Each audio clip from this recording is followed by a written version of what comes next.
Hi guys, I am সুগময় মাল। তো আমি এসেছি আমার মামাবাড়ি জীবনপুর গ্রাম। এটা হচ্ছে আমার দাদার মেয়ে।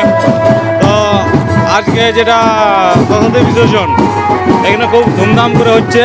তো তোমাদের সামনে আমি আর কি কিছু দেখাবো যে সরস্বতী পূজায় কীরকম হয় এদের দিকে, আমার দিকে কেমন হয় সেটা দেখাবো। তার আগে আমি তোমাদের এদের দিকে কেমন হয় সেটা দেখাচ্ছি।